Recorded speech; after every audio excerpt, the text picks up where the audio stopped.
Welcome to the Sutherland Report. Privilege that you could join us. So I'm going to get straight into it this evening, as it's my evening, and I've got the wonderful privilege of having one of my closest friends on with me now, which is David Sumrall, and we will be discussing all things Jan 6 and his up and coming new film. David, my brother, how are you? Absolutely lovely to see you. I am good, brother. I am ready for Christmas. How about you? I'm just about ready for Christmas, I think. I've sort of tried to hold it off, if I'm very honest. Well, I But tell you what, you know the old adage that it's slower than Christmas. I don't think that applies to anything anymore. Christmas was so fast this year. I mean, we were just getting over last Christmas, and here we are again. It seems like. well, yeah, you say quite a bit of wisdom in there because I mean, it does. Sometimes I think things are speeding up. Do you know what I mean? It does feel as though it's certain aspects of life are getting faster and faster and faster. So, David, I started off with a graphic that I'm just going to quickly flash up again and then come straight back to you. So, what's happening? What are you launching very, very soon? The mother of all documentaries about January 6th, honestly, Mark. So you're looking at 3 years of evidence and research and interviews and community effort, within this small group of the J6 family. And we've come together with, AJ and Daniel and Jason and Paul and myself and Tommy and Gary. I mean, there's been some real contributors to this that aren't the mainstream guys, because the mainstream guys weren't there. These are all witnesses that were there on January 6th, all but maybe one or two. But other than that, these are all people that have firsthand experience, their own video, their own freedom at stake and at risk, and the fight is even more real for those people inside the community. So it's not like a journalist perspective. It's an insider, and people say, well, you're biased or you're prejudiced. Well, no, we're witnesses. We saw it happen. And I think that takes it to a different level. So it's going to be an amazing 3-year evidentiary explosion of, police body cam footage, CCTV, public footage galore, many angles, many stories that are going to be touched on, a lot of very pertinent information. But as you know, like I do, Mark, when you see something in a chronological timeline, when you see it put together, everyone's seen this piece or that piece, and in your mind you can't even decide what time of day that happened or how it fits into the puzzle. And so to lay these pieces all out for people is going to be an amazing experience, brother. Well, I think, I mean, there's nothing anyone else more credible than you in which to do this because this is your third piece of work because you writing history, which I had the privilege to be asked by you to contribute a few words. So thank you again for that. And Absolutely. then you released Bloody Hell last year, which you released as well. And now it's your final. Well, it's number 3. It's not the final. I don't see this as the final thing. David, over the last sort of 6 weeks, 2 months, suddenly we've seen more film released. I mean, you've been watching a lot of. Well, you've been watching this from day one in your privileged position, which you can explain Mhm. because that's the position you've been given. They've released stuff over the last 6 weeks. What has that done to the temperature in America? Has that woken any more people up? Where does this stand politically in the game that we know that is going on?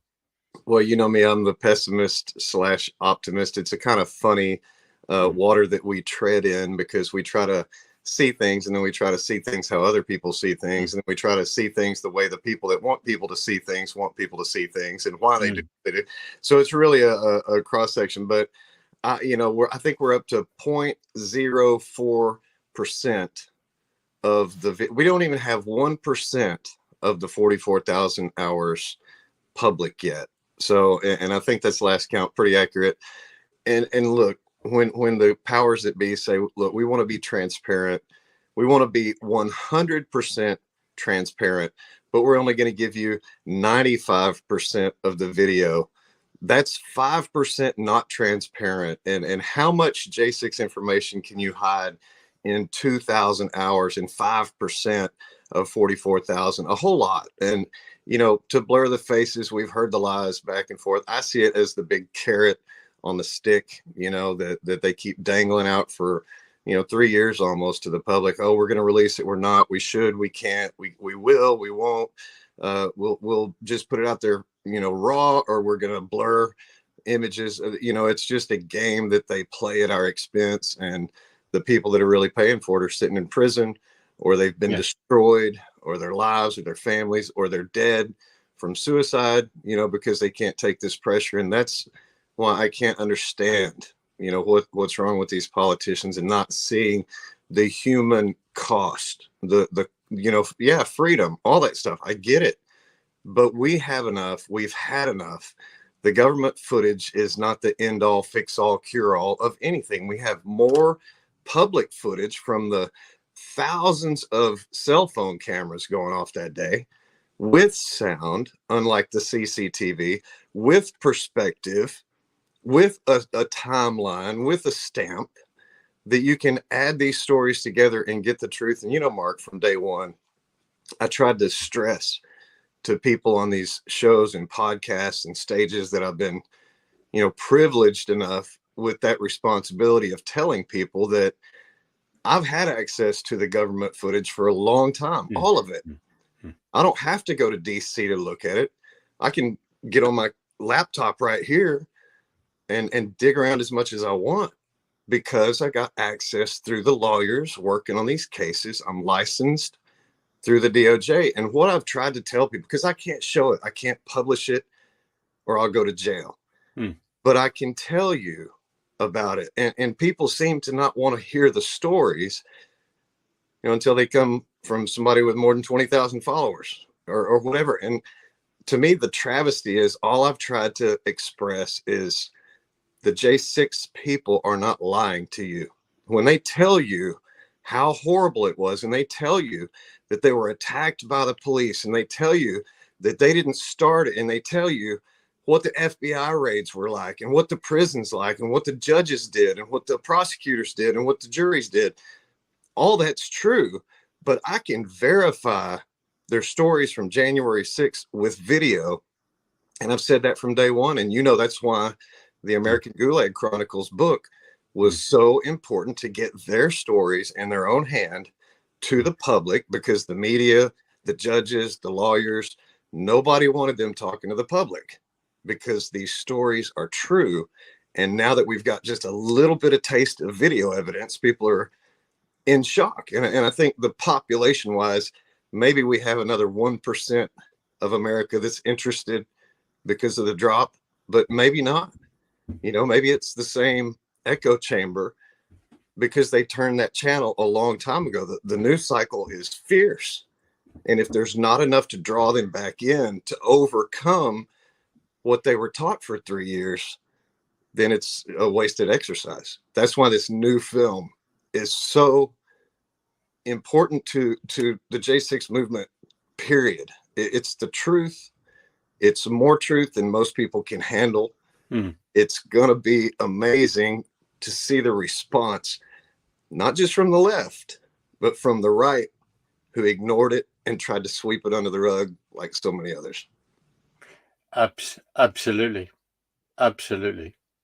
So let me tell you, Mark, 1,000 days after January 6th was our original deadline, that we were trying to set a goal to get J6 a true timeline, or January 6th true timeline film out.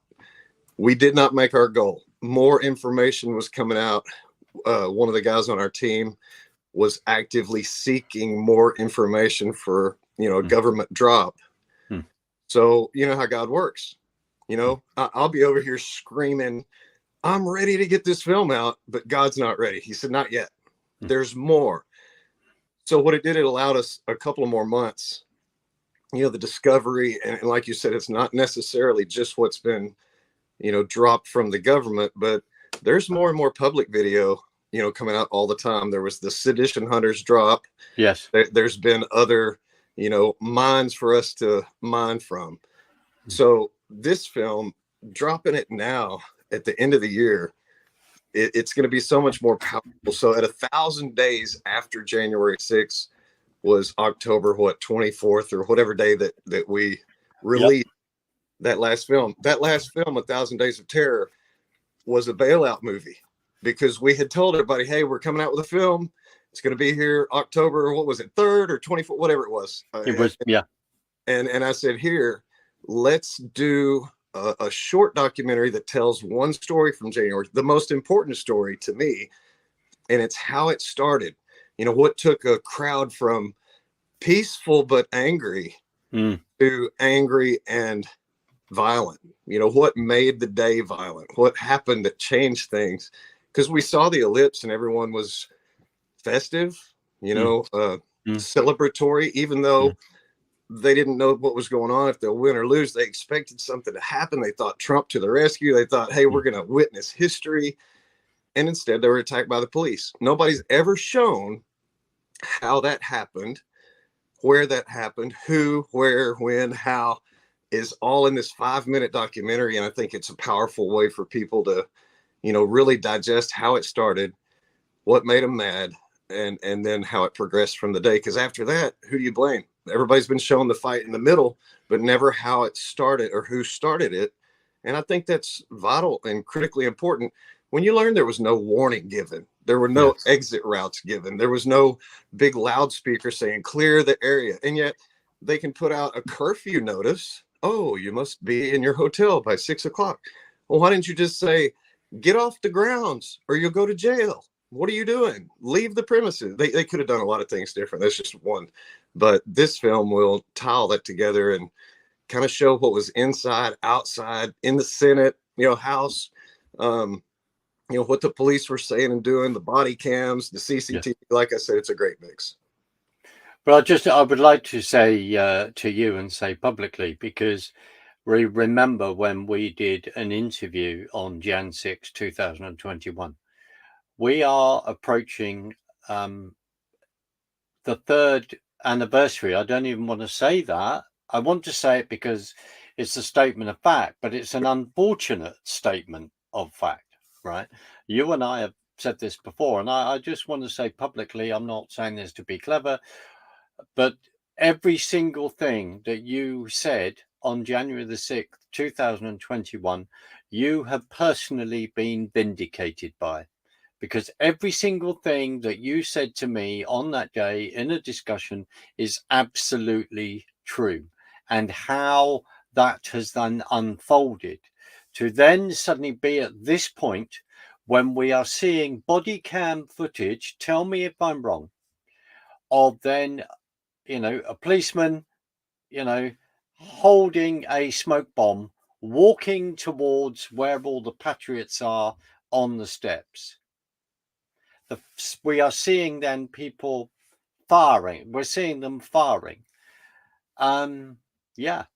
This suddenly, people can't deny this. And of course, as you have discussed with me, the fact that you have put a timeline together vindicates every single person. And there is one particular individual I'm thinking of who seems like Mr. Main Street, totally respectable, upstanding member of American society. And the person is, and then he's turning around and going, we didn't start this. The police fired, the law fired on us. That's right. That's right. What are your thoughts? I have to go back and watch. It was January 8th. I remember it took us a day to drive home. Yeah. The next morning, I probably had 3 or 4 hours sleep. And we got on there and did that interview. I'll have to go back and watch. I do believe that I probably got a lot right. I know it was emotional. I know that everybody that was there, witnessed, that saw what I saw, witnessed some and, the conversations with the people afterwards that were even closer or inside, and all the things, all our friends that were there. So we started collecting that information. Like I said, we had, friends and employees even that, were, facing the same punishment. So, that vested interest, I think, makes a big difference. Anybody that has been affected by something that gets involved becomes an expert, whether it's your father with cancer of some certain kind, or your, loved one needs help with their, whatever it is, you're going to become expert. And so many of these J6ers have become experts, and it's really kind of the government's fault in a lot of ways. They made these people, put them in a position where they couldn't work. They get fired from their jobs, or they're on probation and they can't do this and that. They're on a list. Social terrorism is a thing. And so they're stuck at their house and they can't work and they can't do anything. So they have 12 or 14 or 16 or 18 hours a day to pour through their computer and to dig through videos and to help build these stories. So, I mean, this is a community effort. This next film, and like I said, Daniel, myself, AJ, Paul, Jason, Tommy, Gary, all these people witnessed these things and worked for years to put this information together. It's not like, one of these reporters that sees one of our videos go through a trial and then they write this big story about this video. And then everybody says, wow, you're amazing. Well, where'd that video come from? Who found it? Who put it in the trial? And why didn't you mention that? Because you don't want the story to come out too fast, because there's no money in it for you if you're just spreading the truth, which you should. I think that should be a free thing, but not everybody sees it like that. No, they don't. And I'll speak on my behalf, in a sense, on my behalf, without wanting to embarrass you. But the point is, it's something that I don't understand. I don't understand this. The country is at stake here. Freedom is at stake. Yeah. People, 125 people are in prison who should not be in prison unless certain individuals have done certain acts. Well, no. And that's the whole point. Then we've sadly, as you quite rightly pointed out, the awful cases of people committing suicide. So when you reminded me, people have lost their houses, they've lost their cars, because they have lost their jobs. That's right. Because they have then been put in this group of people. When we've had various people say, an insurrection, it was not an insurrection. And then those people like Ted Cruz have been asked to take their words back. Well, words are dangerous, David. They are. And this is kind of the point to most of our work. As you've been privy to the strategy behind what we do and why we do what we do. Mm-hmm. And my focus has always been, from day one, the murders on January 6th, the deaths on January 6th, the death on January 7th, and the just brutal police action toward these protesters. People never really believed that the police struck first. They never believed absolutely that these people went peacefully. They've been portrayed in the media for 3 years as a violent mob. But, all the video at the ellipse and even walking down and even walking onto the property, nobody's violent. So what happened between the gate and the front steps is critical. And that's really been our goal. And, even in the Massey report, when Tommy went to meet with the Massey staff there, they told us, and we laid it out, Mark. We laid out the videos, all names and numbers and badge numbers and, every gory detail of what happened on the West Side, during the police attack, all the less than lethal force, even the weaponization documents Trennis put together with Condemned USA. We put it all together. And what did Massey's staff tell us? And this should be big news, but it wasn't. They said, thanks for everything you're doing, but we're probably not going to go after the Capitol Police because we work with them and we have to see them every day. But we might go after some Metro PD. So that just tells you they don't care about the crimes. They don't care about the deaths. They don't care about the brutality. They're going to cover for their friends, when actually they should be scared to death that their friends are in their charge or that they're in their friend's charge. Think about that. The Capitol was almost if we had been bad guys, it would have been a horrible day because we had the numbers. Nobody else has ever done that. And just with sheer numbers and grit and determination, those people pushed inside because the police made them just madder than a pack of hornets. I mean, it was horrible to be on that. But, you know, people in the public, Mark, they have no idea. They see that West Tunnel where all the violence and where Roseanne was killed and where Officer Fanone did his HBO thing. And they think, wow, what a horrible thing. And those people all pushed in the Capitol and then they walked all over the place. Nobody ever made it in through the tunnel unless you were arrested like Victoria White or unless you were dead like Roseanne Boylan.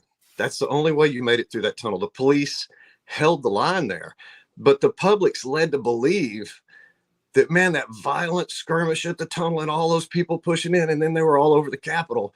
No, they were going in peacefully on the east side. Or people at the mouth of the tunnel, this one little lady walks up and says, why won't you let us in? Why won't you let us in here? I make cookies for the cops back home. Why won't you let us in? He said, lady, you can't go in here. You've got to go around to another entrance. What? The cop just said there's another entrance that you can, what? So what was going on? And we show a lot of this in the film with these police. One guy talking in the hall saying, hey, this is a really sensitive room over here. And if the protesters come up here, we can punch them, we can kick them, we can do whatever to keep them from coming in. And the other cop standing next to him says, whoa, whoa, whoa, hey, man, you know, most of these people are just peaceful. They're just walking around, right? We don't need to punch them and kick them and stuff, right? And the guy's like, you know, we got this over here. It's cool. We don't need you. He's like, dude, I'm all you got. And to know that there's mentality of some police that were trying to do the right thing and stay peaceful and stay calm. And then you had these knuckleheads over here wanting to beat people and hurt people.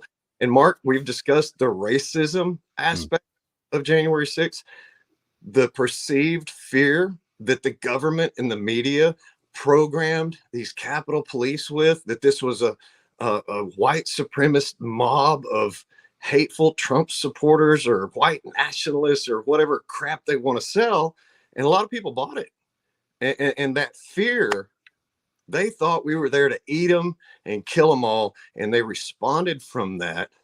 And they murdered people and they maimed people and they knocked people's teeth out and gave them stitches on their skulls and horrible things, the medical issues that were caused by the police. And thank God, Mark, that the media is now having to cover because of 1,000 Days of Terror and because of the Massey Report. The media is having to say the police started it.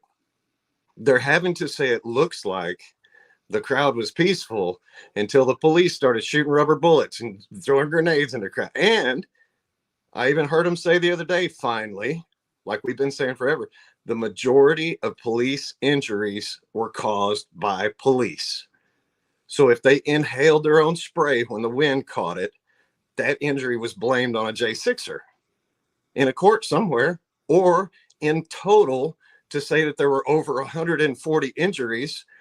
Well, we watched 2 videos and counted over 90 people that walked in the building because the police spray went in the wind on 2 levels, over 90 people, and there were only 140 injuries. So that knocks it down considerably from 2 little videos. And I'm sure there are a dozen more that would probably take that number down to 10 or 15 cops that might have twisted an ankle in an altercation or got their finger smashed holding their shield wrong or whatever. But we saw a lot of injuries by police, spraying other police with, you know, like Officer Sicknick getting sprayed in the face. And nobody talks about that yet because they don't know. But one of the police on the line went to spray someone, a little lady, and a guy saw it and pushed his arm out of the way and he sprayed Sicknick in the face. They'll talk about that eventually when they find the video. No one listens to us or wants to get ahead of the truth and get the story out to the people because it's been a hijack for the election and they're just dripping out the information slowly. But, you know, like I say, Mark, the people deserve it faster than that. We've tried to bring it. And what I want to show in these movies is the human element, that these people aren't numbers. They're not just faces. They were literally attacked. They defended themselves. Self-defense looks like violence because it is, but it's a different kind. And when it's justified, nobody should be able to operate with impunity to just say, look, all police action was deemed objectively reasonable. Well, I saw them putting some beat downs on some people that did not look reasonable at all. I No, saw them no. shoot Ashley Babbitt. I saw them trample and beat Roseanne Moreland, spray her.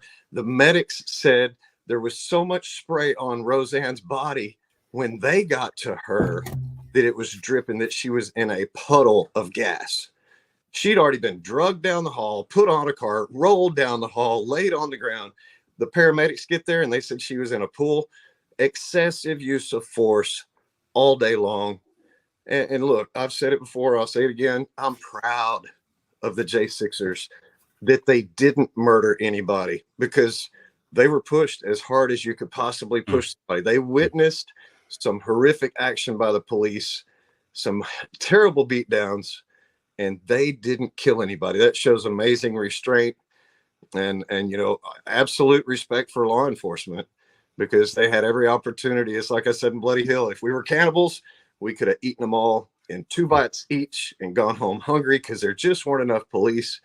And, now we're seeing other reports that say there were not enough police, to control the crowd. So who controlled the crowd? The crowd did.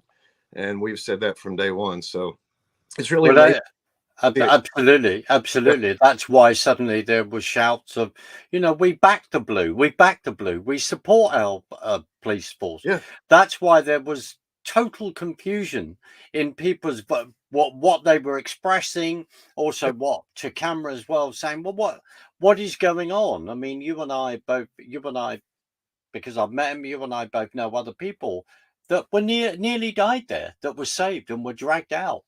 Sorry.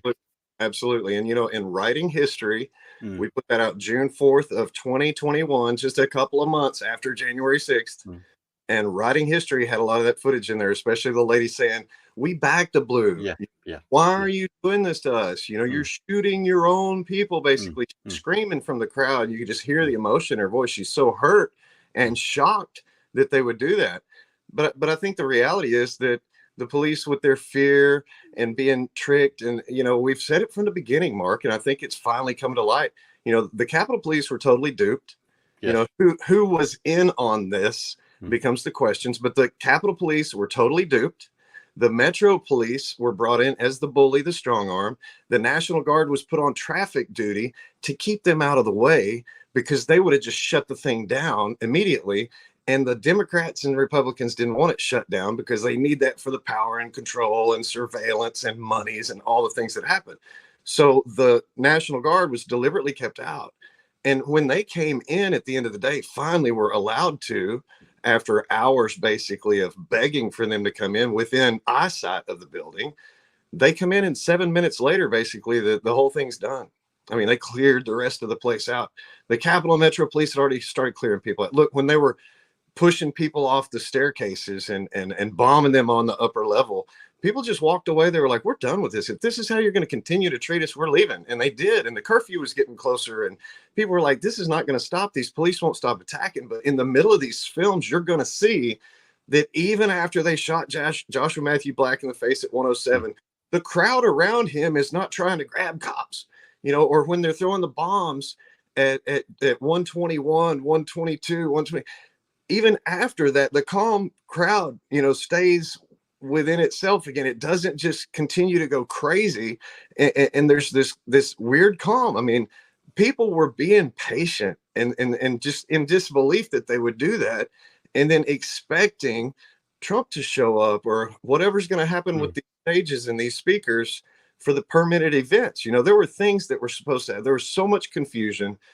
And that's where it falls on the police to say, look, if you didn't leave cops out there by the curb telling people go around to the other side, or you can't go on the property or you're going to be arrested, you're not using the loudspeakers, you're not using the texting ability to tell people to leave, you can't do this. I mean, that's a confusion. And anytime there's that kind of confusion between citizens and the government, it's supposed to err to the side of the citizen. So in every single case, people should be able to say, sorry, you're bad. You didn't give clear directions. Once those first barricades were gone, Nobody knew they were there. Once that little construction fence, that temporary plastic fence was torn down, nobody knew it was there. So how can you say that any of those thousands and thousands of people, did that? And of course, if you've seen the preview for our new film that we put out months ago because we thought we'd be ready. Sorry about that, everybody.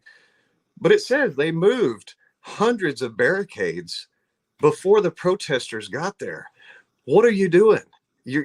Those barricades are to divert traffic, to steer the masses in a direction.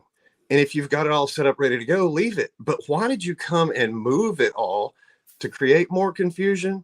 To change the traffic path, to make people go to the west side instead of the east side? Because once again, that's not our fault if the police aren't out there telling you where to go. You got 1 million plus people that a lot of them had never, ever been to DC. They don't know where to go. They don't know how to get there. They're wandering. I think the big word is meandering. But that was outside and inside. People meandered all day long and got in a lot of trouble for it.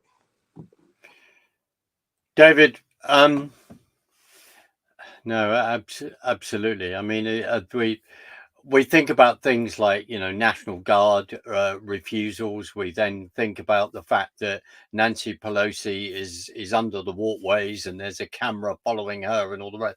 I'm not saying that anything that is not out there, because it is out there. And the concern of this seemed a total and utter setup as we look back now. Could you please remind us of how many federal agents were on the ground there? Over 200 and counting. So, that's the reality of it. And people at first, Antifa. Oh, yeah. But FBI. And, we talked about that January 8th, 2021. I said, FBI was there. And then a couple months later, we published the video that our other friend had taken with all the agents after the effect, 30 some odd agents in FBI, when, already there, already ready to go to work, already there to go and question and get those exit interviews and help, process the people that were detained that day. It's a really amazing story when you see how it done. But questions like, when was the Gulag rented? Like, did they get that after January 6th or before January 6th? And who rented it and who got it ready to be used again? And who thought of that? And things like that. Or like Michael Leroy Bird shoots Ashley and gets put in secret military housing for 6 months or whatever, right?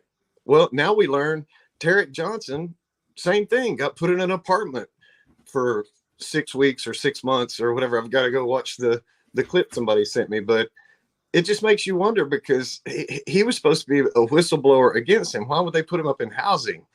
So many questions. And like Nancy Pelosi's daughter, following him around and then trying to interview J6ers after the fact.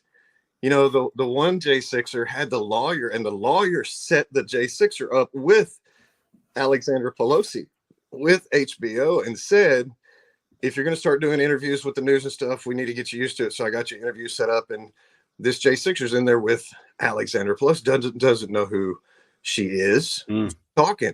And they're like, Alexandra said, everybody wants to hear your story. And yeah. And it went on for a long, and she was telling the story. And at one point, Alexandra said, that's BS. Nobody's going to believe that y'all were there just to walk around and blah, blah. And the J6er said, who are you? What are you talking about? Oh, well, you don't know who I am, Alexander Pelosi, whatever. Oh, this is over. What are you talking about? This scumbag lawyer had set this up. I mean, is that going to be used in a documentary? What? I mean, you really have to wonder about who's on whose team. And unfortunately, the J6ers have experienced that worse than anyone with the lawyers. The defendants don't stand a chance with a public defender, but when they get their own lawyer, they wonder if they stand a chance with them as well. There's very few that have done much of anything. Absolutely, because you and I have that sign as two wings of the same bird politically, and then of course, as that then filters down, legally into sort of state lawyers, as I'll call them, paid by the government as government defenders for these J6 prisoners. And then, as you have laid out constantly over since January the 8th, 21, you have laid out how this is going to then unfold. And of course, and you said a very powerful thing, the fact that how this is being orchestrated for the election.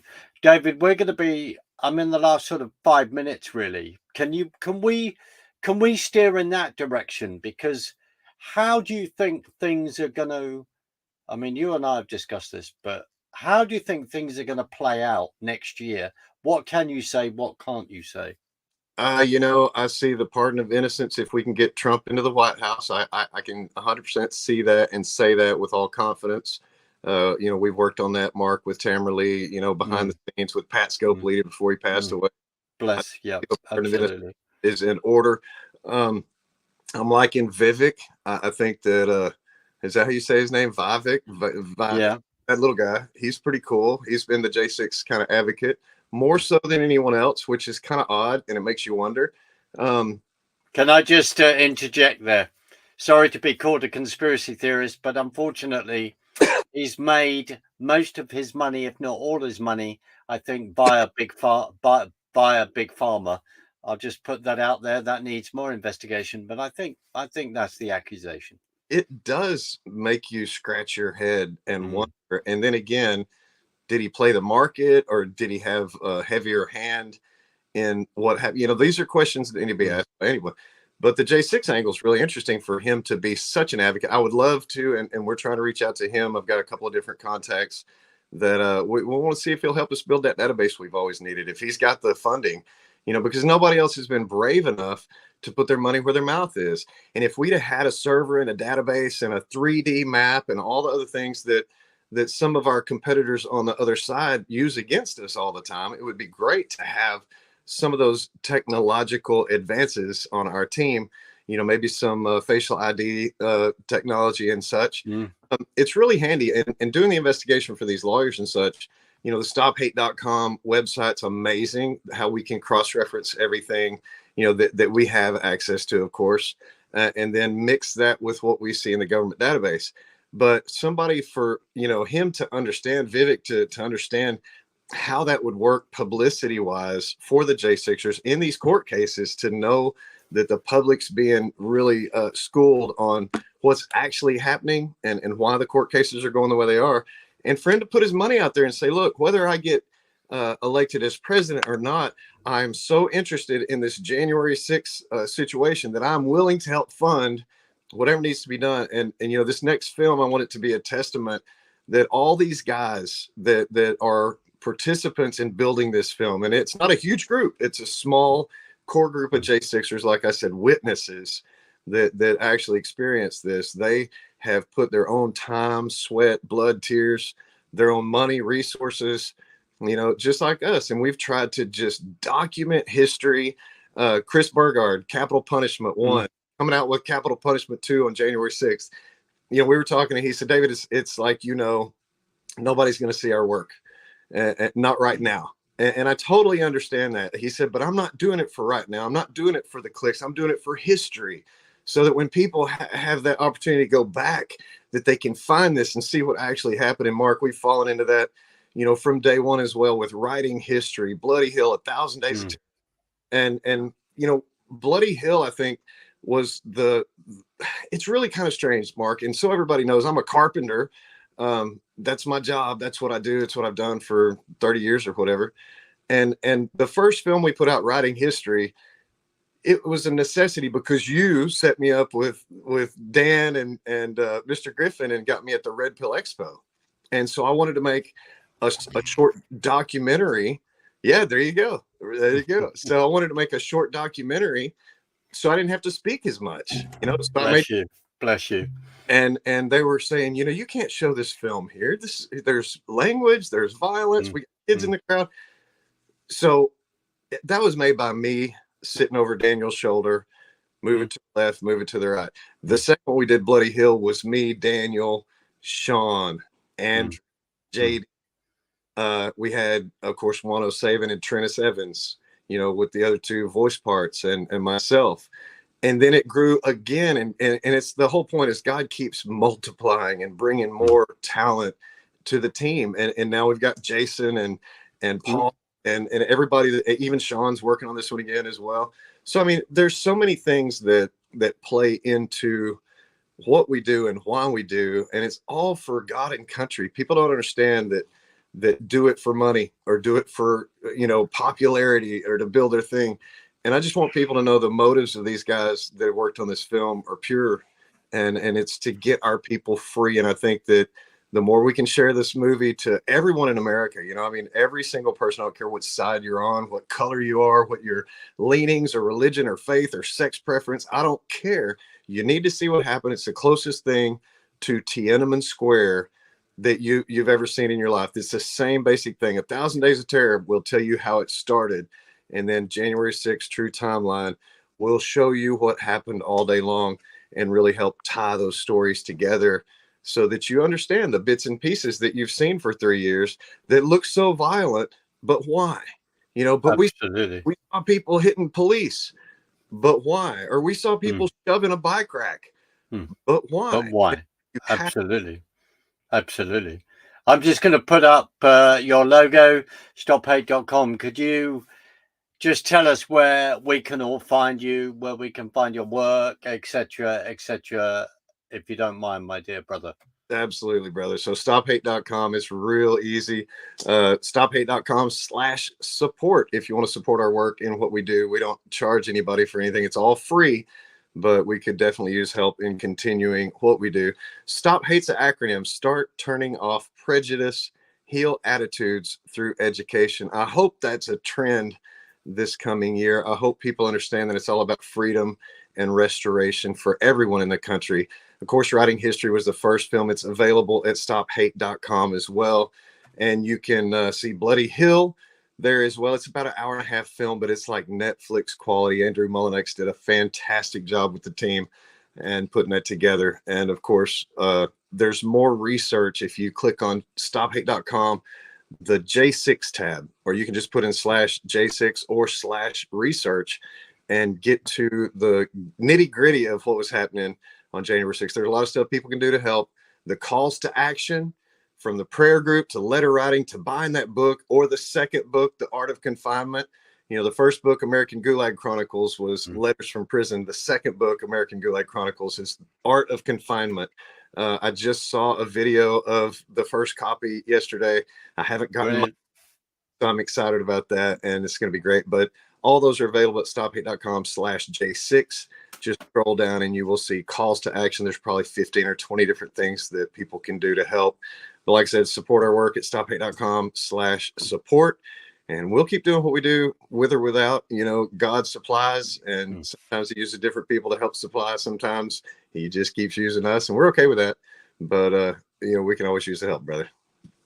Brilliant. And David, thank you. What I was also excited by was able to put certain pictures up and you being able to talk over them as a good prompt, but actually showing incredible, vital, important work. And I just want to say this, not because I'm thousands of miles away, but it's a real privilege for me to be able to have these conversations, and I appreciate that so much. Well, you've been here the whole time, brother, and you've helped be that sounding board, and I've run a lot of things across your table to say good, bad, ugly, and you've always been there for me. You've been probably, I know, hands down, the biggest advocate on your side of the pond for J6ers. You can have that honor 100%, because I don't know anyone over there that's even aware of what you know. You know more because you know me and my team than anyone on that side of the pond. And we appreciate that so much. The connections that you've afforded us as a community through your friends and your willingness to share that, dude, has been just a blessing to all of us. Like Dan and everybody, Dan Happel, that, connecting the dots has been gracious. And just getting to know him because of you. That's how this works. People taking action, saying yes, and jumping in feet first. We've talked about that a lot too. And I think it's interesting to see those that do and how they're rewarded and what that looks like, and hearing those kind of success stories, and our whole thing, freedom and restoration is great, but that's where our security and our safety is, you know, and it's not a safe place unless we make it that way, and bring that back as a pillar of our society. It's not right now. And it, you No, know, it's not. It's not. freedom, you talk about freedom and you ask a J6er if we still have freedom in America, they'll tell you a totally different story than someone on the street, because theirs has already been taken. The people on the street just don't know it yet. And we're trying to get that message out so we can put an end to this, my brother.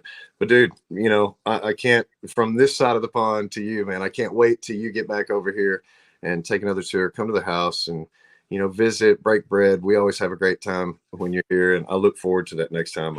I look forward to that. It wasn't that long ago that I was with you, so bless you for that, and thank you. And so we're gonna round up. I just want to say thank you all for watching. David and I are going to be doing another fairly soon, but we just need to get Christmas out of the way, because I want to follow up with the launch to 1,000 Days of Terror, and more and more of what is going to be explained. And I know I don't have to apologize. It may seem as though we're having to reinforce and reinforce, but we are having to reinforce. Please go on to the website of stophate.com, look up American Gulag Chronicles, buy the book. There's now 2. Please do that. It's not about us. David doesn't get anything out of this, nor does the board, nor does anything, nor does anyone. The grifting by certain individuals has to stop, and justice has to be shown.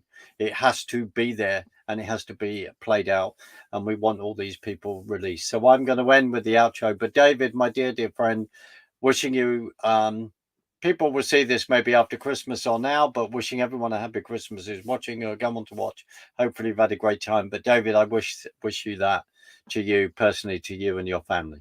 Well, brother, I appreciate that. I will convey that to them all. We met over here, and Merry Christmas to you, my brother. I hope people have a really blessed New Year, because it's going to be one that we have to hang on to everything we've got. We have to. All right. Thank you for joining us tonight. God bless. Take care. Bye.